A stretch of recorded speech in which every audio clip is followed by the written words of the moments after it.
नमस्कार। पटना हाईकोर्ट ने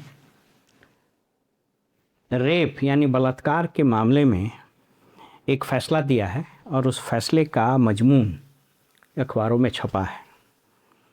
अखबार के इस कटिंग को पहले आप देख लीजिए। जिस भाषा का इस्तेमाल किया गया, यद्यपि हाईकोर्ट के जो ऑर्डर्स हैं वो मेरे पास नहीं हैं, लेकिन इस अखबार ने जो छापा है उसको पब्लिकली पढ़ना भी कदाचित उचित नहीं होगा। हाईकोर्ट में इस तरह की मानसिकता वाले जज या इस तरह की भाषा से लिखा गया जजमेंट कई एक प्रश्न खड़ा करते हैं। हालांकि अच्छी बात यह रही कि सुप्रीम कोर्ट ने हाईकोर्ट के उस जज को रिप्रीमैंड किया है और कहा कि जजेज रिसर्च नहीं करते हैं, पढ़ते नहीं हैं। एक और चिंताजनक खबर आई, मणिपुर से रिटायर्ड हाईकोर्ट के जज 16 साल से गैस की एजेंसी चला रहे थे। ये सारे जो न्यूज़ हैं वो बेशक एक दूसरे से अलहदा अलग हैं, लेकिन ये सभी कुछ बेसिक प्रश्न उठाते हैं। मैं पटना हाईकोर्ट के दिए गए उस निर्णय की वैधानिकता पर मैं सवाल नहीं उठा रहा हूँ। ये मेरे हाथ में भारतीय न्याय संहिता है, जिसमें आईपीसी में जो रेप का सेक्शन था वो था 375 और बीएनएस यानी भारतीय न्याय संहिता में यह हो गया 63। धारा 63 भारतीय न्याय संहिता को आप पढ़िएगा तो उसमें डेफिनेशन दिया हुआ है, लेकिन वो डेफिनेशन वो कानून की बारीकियों के लिए है और अपेक्षा ये किया जाना चाहिए था कि हाईकोर्ट अगर आदेश देता है तो वैसे शब्दों का प्रयोग नहीं करें। ये मैं नहीं कह रहा हूँ, स्वयं सुप्रीम कोर्ट ने ही कहा। इसके पीछे मैं एक दो तर्क देना चाहता हूँ और अपने अनुभव से कुछ बात आपको बताना चाहता हूँ, ऐसा हो क्यों रहा है। मेरे हाथ में ये सीआरपीसी की एक किताब, क्रिमिनल प्रोसीजर कोड, ये बदल दिया गया, अब ये बीएनएसएस हो गया, भारतीय नागरिक सुरक्षा संहिता। क्रिमिनल प्रोसीजर कोड 1973-74, इसके पहले 1898 का सीआरपीसी था, वो चेंज होकर के फिर आज़ाद भारत में ये बना। मैं जब नौकरी में था और कोर्ट में बैठता था, एग्जीक्यूटिव कोर्ट जब मैं होल्ड करता था, तो मैं अक्सर प्रिवेंटिव सेक्शंस के चीज़ों को इसके लिए रेफ़र करता था। तो मुझको एक दो चीज़ समझ में आया कि 1970, 75, 76, 80 तक मोटे तौर पर अपर कोर्ट्स में यानी हाई कोर्ट्स में, इवन सुप्रीम कोर्ट में भी, ज़्यादातर हाई कोर्ट्स में जो ऑर्डर्स पास होते थे उसका कंटेंट पढ़ के ये समझ में आता था कि जजेज किसी विषय की गंभीरता को उसकी तह तक जाकर समझते हैं और वे जजमेंट को स्वयं ऑथर करते हैं, वो आदेश को स्वयं लिखते हैं। इसीलिए 80-85 तक जो निर्णय, जो रूलिंग्स, जो आदेश इसमें आए, मैं प्रिवेंटिव सेक्शन की ही बात कर रहा हूँ, 107 से लेकर 124 तक, फिर 144, 45, 46, 47, जो अब इधर बदल गया, 126 ऑनवर्ड्स हो गया, बीएनएसएस में 163, 64, 65 वगैरह हो गया। तो जब मैं नौकरी में था तो अक्सर मैं देखता था कि पहले ये बीमारी घुसी एग्जीक्यूटिव कोर्ट में। जब मैं एग्जीक्यूटिव कोर्ट बोल रहा हूँ तो डीएम, एडीएम, एसडीएम और एग्जीक्यूटिव मजिस्ट्रेट, सीआरपीसी में और इवन बीएनएसएस में भी उसकी परिभाषा दी गई है कि कितने तरह के कोर्ट होते हैं। तो एग्जीक्यूटिव मजिस्ट्रेट का भी कोर्ट होता है। तो ये बीमारी 90-95 के बाद आनी शुरू हो गई एग्जीक्यूटिव कोर्ट में, कि जहाँ सिविल ऑफिसर्स यानी executive magistrates, DM, ADM, SDM और executive magistrates by and large अपना ऑर्डर खुद नहीं लिखता था। मुझको याद है, मैं एक अनुमंडल में जब पोस्टिंग मेरी हुई तो 144 का कोई मामला मैं सुन रहा था। तो सुनने के बाद फिर उसको मैंने ऑर्डर पर ले लिया कि इसको आदेश में रखें, कल इस पर हम ऑर्डर या रात में हम ऑर्डर लिख देंगे। तो मेरे पेशकार ने कहा कि इसमें किसके पक्ष में करना है सर, हम ऑर्डर लिख देते हैं। I was very surprised and shocked कि तुम कैसे ऑर्डर लिखोगे, ऑर्डर तो हमको लिखना है। तो नहीं सर, यहाँ पहले ऐसा ही होता था। तो चूँकि मेरा पहला अनुभव था, इसके बाद फिर अन्य जगहों पर जब मेरी पोस्टिंग हुई, फिर जिलों में अलग अलग जगहों पर मैं गया, तो मैंने पाया कि मोटे तौर पर 90 से 95% के तारीख में आज की स्थिति यह है कि इस राज्य में, मैंने एक वीडियो बनाया था झोला छाप डीएम, बहुत लोगों को बुरा लगता है। मेरा उद्देश्य किसी को अपमानित करना नहीं है, मैं सिर्फ ये बता रहा हूँ कि जिस व्यक्ति को किसी पद पर बिठाया जाता है तो उस व्यक्ति को उस पद के साथ जस्टिफिकेशन को, he should justified that post. अगर आप डीएम हैं तो पहले डीएम रहिए, बाद में आप नेता बनिए। अगर आप कलेक्टर हैं तो पहले आप कलेक्टरी कीजिए, बाद में नेतागिरी कीजिए। तो यहाँ जिस पद पर आपको बिठाया जाएगा उसको छोड़ के बाकी सब काम आपको करना है। बहरहाल, तो ये मैंने देखा कि ये शुरू हो गई। दुर्भाग्य से उसके बाद यह बीमारी सिविल कोर्ट में गई। मैं अपने अनुभव के आधार पर बता रहा हूँ। मेरा उद्देश्य न तो किसी पर उंगली उठाना है, या न किसी के प्रति मेरा कोई दुराग्रह की भावना है। गंगा के पार एक जिले में एक न्यायालय में टाइटल सूट चल रहा था। ये बात मुश्किल से 2-3 साल पहले की है। न तो मैं उस जिले का नाम लूँगा, न मैं उस कोर्ट का नाम लूँगा। उसमें टाइटल सूट में करीब 25-26 बीघा ज़मीन इन्वॉल्व था। तो संयोग से एक व्यक्ति मेरे पास, मैं जाता रहता हूँ रिटायरमेंट के बाद, और लोग मेरे पास आते हैं तो जितनी मेरी समझ है उनको हम बताते। तो संयोग से वो मेरा यूट्यूब चैनल देखते थे, तो मेरे संपर्क में वो आए और उन्होंने कहा कि सर, एक ऑर्डर हमको लिखवाना है। हमको भी ऑर्डर हम कैसे लिखेंगे, ऑर्डर कहाँ लिखाना है। हमको क्यूरियोसिटी हुई। तब उन्होंने कहानी बताई कि सर टाइटल सूट चल रहा है, वो जज साहब से बात हो गई, लेकिन वो बोलते हैं कि हमको इतना बड़ा ऑर्डर नहीं लिखने आता है। तो उसमें पैसे कौड़ी की भी बात हो गई, लेकिन वो लिखने नहीं आता। तो उन्होंने कहा कि लिखवा के ले आइए और हम आपको वो ऑर्डर लिख देंगे। बहरहाल मैंने कहा कि भाई ये सब मेरा काम नहीं है। तो बहरहाल बाद में मालूम चला कि उन्होंने कहीं से लिखवाया और वो ऑर्डर हूबहू साइन हो गया। तो ये सिविल कोर्ट में ये बीमारी फैलनी शुरू हो गई, स्पेशली रेवेन्यू केसेस में। सिविल केसेस में, क्रिमिनल केसेस में कम होता है, इसलिए क्रिमिनल केसेस में ऑर्डर लिखना थोड़ा आसान होता है। टाइटल सूट में, बंटवारा वगैरह में, और बहुत सारे जो रेवेन्यू के और सिविल के केसेस होते हैं उसमें अक्सर ये शिकायत मिलती है कि सिविल कोर्ट में जज साहब अपने से ऑर्डर नहीं लिख पाते हैं। इसके बाद ये धीरे धीरे बीमारी, और ये जो मैंने कहा ना कि पटना हाई कोर्ट का जो ये ऑर्डर है, ये मुझको ऐसा प्रतीत होता है, if I am not wrong, कि ये ऑर्डर जज साहब लिखे ही नहीं होंगे, ये ऑर्डर कोई पेशकार लिखा होगा। और ये जब मैं कह रहा हूँ तो मेरे पास इसका आधार है। आप देश के नामी गिरामी वकील हैं प्रशांत भूषण जी, बहुत बड़ा नाम है उनका। प्रशांत भूषण का कोई वीडियो आप देख लीजिए, सोशल मीडिया में चलता रहता है। उन्होंने बड़े कैटेगोरिकली कहा कि सुप्रीम कोर्ट में किसी मामले को लेकर एक व्यक्ति मेरे पास आए और उन्होंने मुझको एक ऑर्डर दिखाया, कहा कि ये देख लीजिए ऑर्डर, ये ऑर्डर के लिए मैंने इतना करोड़ रुपया दिया है। तो ये हाई कोर्ट का जो ये ऑर्डर है, मुझको लगता है कि कदाचित यह किसी पेशकार ने ही लिखा है, क्योंकि ऐसा ऑर्डर वही लोग लिख सकता है। और यदि ये जज साहब लिखे हैं तो कितना शर्मनाक है, इसको आप समझ लीजिए। ठीक है, सुप्रीम कोर्ट ने रिप्रिमांड किया है, वो सब अपने जगह पर है, लेकिन एक और प्रश्न आज आपको उठा रहा हूँ। अगर इस तरह का कोई आदेश, इस तरह की कोई हरकत इस देश का कोई अधिकारी कर दिया होता, वो देश का कैबिनेट सेक्रेटरी क्यों नहीं होता, राज्य का मुख्य सचिव ही क्यों नहीं होता, जिले का कलेक्टर और एसडीओ की तो बात ही छोड़ दी, अगर ऐसा हरकत कर दिया होता तो अभी तक वो निलंबित हो चुका होता, उस पर डिपार्टमेंटल प्रोसीडिंग्स चल रही होती और कदाचित उस पर क्रिमिनल केस भी हो गया होता। ये मैं आपको दावे के साथ बता रहा हूँ। लेकिन इस देश में जुडिशियरी को इतना प्रोटेक्शन प्राप्त है, जजेस protection act, contempt of court act, फिर जजेस इंक्वायरी एक्ट है। मैं किसी दिन उस पर बात करूंगा कि ये कदाचित दुनिया का एक अजूबा देश है जहां जजेस अपनी नियुक्ति खुद करते हैं, उनके विरुद्ध आए गए शिकायत की भी जांच वो खुद करते हैं। यहाँ पर एक मैकेनिज्म है, हायर जुडिशरी में जजेस के खिलाफ अगर कंप्लेंट आता है तो उसके लिए इन हाउस मैकेनिज्म डेवलप हुआ है।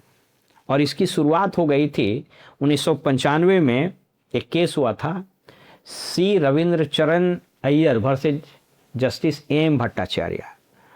इस केस में एक मिसबिहेवियर और मिसकॉन्डक्ट को लेकर के कुछ बात उठी थी। उसके बाद सुप्रीम कोर्ट ने 5 जजों की कमेटी बना दी। वो 5 जज उसकी इंक्वायरी किए, फिर अपना रिपोर्ट सबमिट किए, फिर उसके बाद जो हुआ सो मालूम है, उसमें कुछ होता है नहीं। इसके बाद धीरे धीरे ये चीज़ें बढ़ती गई और अंततोगत्वा अभी जो स्थिति है वो यह है कि अगर जजेस के खिलाफ कोई कंप्लेंट आता है तो फिर इन हाउस कमेटी एक बैठती है, उसमें 3 या 5 जजेस रहते हैं।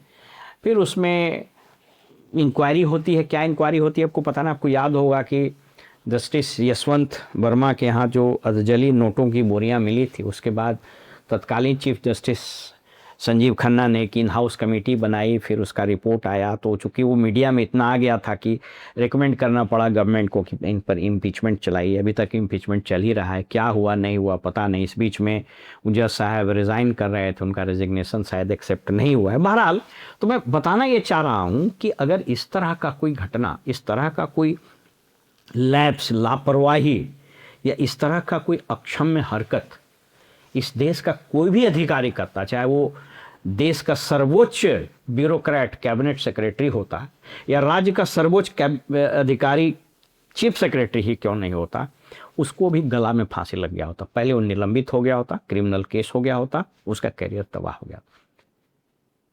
आप सोच करके देखिए कि इस देश में यदि सुप्रीम कोर्ट भी चाहे तो सुप्रीम कोर्ट के जजों या हाई कोर्ट के किसी जज को निलंबित नहीं कर सकता है। ये कौन सी व्यवस्था है? वो जान रहा है कि ये मिसकॉन्डक्ट है, जान रहा है कि सब बर्बाद हो चुका है, लेकिन उसके बावजूद भी ये निलंबित नहीं कर सकता है।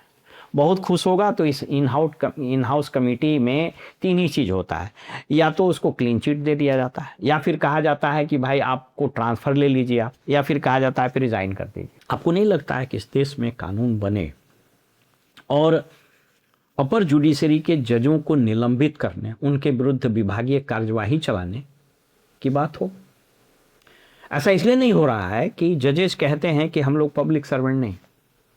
आप फिर प्रशांत भूषण को आप सुन लीजिए। ये सब नौकर हैं, जज भी नौकर हैं, हमारी जनता के जज भी नौकर हैं जो बड़े बड़े ओहदों पर बैठे हैं। जैसे इन जजों ने बोल दिया कि भाई आप क्या कोई सुपीरियर अथॉरिटी हैं? जी, अरे सुपीरियर अथॉरिटी हैं, हम नागरिक हैं, हम इस देश के मालिक हैं। इन लोगों की मानसिकता ये हो गई है, इन जजों की मानसिकता ये हो गई है कि अरे ये तो कीड़े मकोड़े हैं, कुछ भी मतलब समझ खत्म होती जा रही है, बिल्कुल पलटते जा रहे हैं, लोकतंत्र के प्रति इनकी घृणा होती जा रही है। और कई एक जजों को लोग तो कहते हैं कि साहब आप पब्लिक सर्वेंट। अब इसीलिए एक घटना हुई तो सुप्रीम कोर्ट में, याद होगा, मैं उसको इंडोर्स नहीं कर रहा हूँ, वो अच्छी बात नहीं थी। जुडिशरी की गरिमा बनी रहनी चाहिए। सुप्रीम कोर्ट में मिस्टर जुडिशियल सर्वेंट करके एक व्यक्ति, प्रबल प्रताप सिंह यादव करके कोई लड़का लखनऊ से आया था, उसने गाली गलौज भी कर दिया।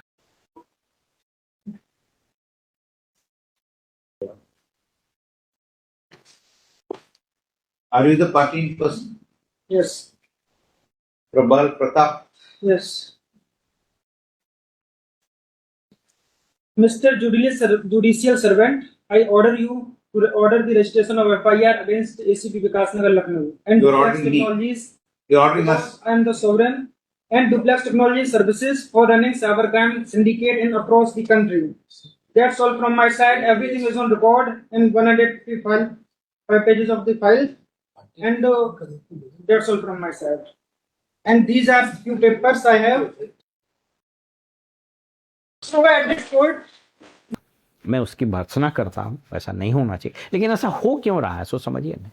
तो ऐसा इसलिए है कि जजेस खुद को समझते हैं कि साहब हम पब्लिक सर्वेंट हैं। आपको भी एक चीज़ बताते चलें, ये मेरे पास बहुत सारी किताबें हैं जिसमें ये नो योर कॉन्स्टिट्यूशन बाय फैली नरीमन की एक किताब है।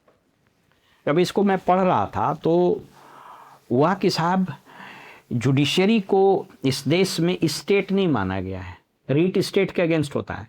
दुनिया के बहुत सारे डेवलप्ड मुल्क में जुडिशरी के अगेंस्ट भी रीट पिटिशन पढ़ सकता है, ये आपको मालूम होना चाहिए। यहाँ नहीं पढ़ता है। क्यों? क्योंकि आर्टिकल 12 में judiciary is not a state. कदाचित बाबा साहब अम्बेडकर जब संविधान की रचना कर रहे थे या ड्राफ्टिंग कमेटी उस पर विचार कर रहा था, तो शायद उन लोगों को अंदाजा ही नहीं था कि जुडिशरी में इतना गिरावट आएगा। उन लोगों को लगता था कि जजेज उन्हीं के जैसे प्रतिभाशाली, उच्च मापदंड वाले, हाई मोरल कैरेक्टर के लोग होंगे और उनके मन में भी देश, संविधान और प्रजातंत्र के बारे में हाईएस्ट ऑर्डर का फेथ और बिलीफ होगा। कदाचित उनको अगर ये पता रहता कि इस देश में, या कदाचित ये भूल हुई, कैसे वो समझ गए। अंबेडकर को हम लोग नमन करते हैं, संविधान का रचयिता, लेकिन मुझको लगता है कि कहीं ना कहीं ये भूल हुई। भूल ये हुई कि वो जज को भगवान समझ बैठा है। क्योंकि यदि मानवीय मूल्य और मानवीय संवेदनाओं के तहत उनमें भी एक चीज़ें आ सकती हैं, बुराइयां आ सकती हैं, इस बात का एहसास उन्हें होता, तो कदाचित जुडिशरी को जो हाईएस्ट पेडेस्टल पर रखा गया वो नहीं रखते, या फिर कुछ प्रोटेक्शन जरूर दिए होते। बहरहाल वो समय गुजर गया, लेकिन ये सारी चीज़ें चीख चीख कर सिविल सोसाइटी को यह समझने पर मजबूर कर रही है कि ये आवाज़ अब नीचे से उठनी चाहिए, क्योंकि ये सरकारें नहीं कर सकती है। अब तो सरकार और जुडिशरी के बीच में लोग बताते हैं, आरोप भी लगते रहे, जुडिशरी से भी लगते रहे, एग्जीक्यूटिव से भी लगता है कि एक सिम्बायोटिक रिलेशन हो गया। सिम्बायोटिक रिलेशन को समझना तो मगही में कहावत है, तोर बियाह में हम नटुआ, हमारे बियाह में तू नटुआ, तुमको हम प्रोटेक्ट करें, हमको तुम प्रोटेक्ट करो, तो ये भी बात लगने लगी है। इसलिए सिविल सोसाइटी से बड़ी प्रखरता से, प्रमुखता से और व्यापकता से यह बात उठनी चाहिए। 3 चीज़। पहला, जजों की नियुक्ति में जो कॉलेजियम सिस्टम हो बंद हो। आर्टिकल 312 के अनुसार यूपीएससी इसकी नियुक्ति करे, ताकि आम आवाम, हमारे और आपके जैसे सामान्य लोगों के बच्चे भी compete करें और वो भी जज बन सकें, और परिवारवाद जो हावी है इस देश के जुडिशरी में, उस पर लगाम लगाई जा सके। दूसरी, जजों को जो कंटेम्प्ट ऑफ कोर्ट और जजेस प्रोटेक्शन एक्ट के तहत व्यापक अधिकार मिले हैं, उसमें कटौती हो। आपको बताते चलें, किसी दिन मैं वीडियो में बताऊंगा आपको कि कंटेम्प्ट ऑफ कोर्ट को लेकर के दुनिया के जो विकसित मुल्क हैं वहाँ क्या धारणा है, वहाँ क्या प्रावधान है। अमेरिका में आपको आश्चर्य होगा कि 2nd अमेंडमेंट कॉन्स्टिट्यूशन में हुआ, मुझे यदि ठीक से याद हो संभवतः 71 या 72 में हुआ था, और संविधान में संशोधन करके वहाँ पर कंटेम्प्ट ऑफ कोर्ट के प्रावधान को ही बस तक ख़त्म कर दिया गया। और उनका कहना है कि जुडिशियल ऑर्डर और जजमेंट्स, उसकी सोशल स्क्रूटनी होनी चाहिए। हाँ, क्रिटिसिज्म किसी व्यक्ति का न हो आधारहीन बात को लेकर के, इसकी बात ध्यान रखा गया। लेकिन वहाँ ये कहा गया है कि जो फ्रीडम ऑफ स्पीच है ये सर्वोपरि है। ऐसे भी हमारे यहाँ उसको प्रेफर्ड पोजीशन दिया गया है। इस किताब में चर्चा करते हुए लिखते हैं फॉलिन नरीमन की जो ये प्रेफर्ड पोजीशन है freedom of speech and expression का, हमारे यहाँ तो कर्टेल्ड है। आप कुछ बोलिएगा यूट्यूब से आ जाएगा, वो काट देगा, डिलीट कर देगा। बहरहाल, तो दूसरी बात। और तीसरी बात ये कि अब वक्त आ गया है कि जजेस को पब्लिक सर्वेंट माना जाए, और प्रिवेंशन ऑफ करप्शन एक्ट की जो धाराएं पब्लिक सर्वेंट पर लगती है वो धाराएं इन पर भी लगे, और इनके लिए भी कंडक्ट रूल्स बने। जैसे all India services conduct classification rule है, स्टेट गवर्नमेंट के लिए कंडक्ट एंड क्लासिफिकेशन रूल है, तो ये पब्लिक सर्वेंट मानते हुए इनके भी निलंबन और इनके विभागीय कार्रवाई चलाने का प्रावधान हो। क्योंकि अगर ऐसा नहीं हुआ तो जो प्रवृत्ति अभी चल पड़ी है वह न जाने कब जाकर रुकेगी। और अगर इसके खिलाफ पब्लिक आक्रोश एक सीमा से ज़्यादा हुआ तो ये हमारे देश के प्रजातांत्रिक संस्थाएं जो ऑलरेडी बहुत दबाव में हैं, अच्छा नहीं होगा। समय के साथ संस्थाएं, समय के साथ देश, समय के साथ समाज को बदलना ही चाहिए, क्योंकि दुनिया में अगर एक चीज़ शाश्वत है तो वह है परिवर्तन। इस परिवर्तन के लिए इस देश का न्यायपालिका अपने आप को तैयार करता है या जनता का दबाव उसको तैयार होने पर मजबूर करेगा, यह तो आने वाला समय बताएगा। फिलहाल हमें इजाज़त दीजिए और आप देखते रहिए वॉइस ऑफ रिपब्लिक।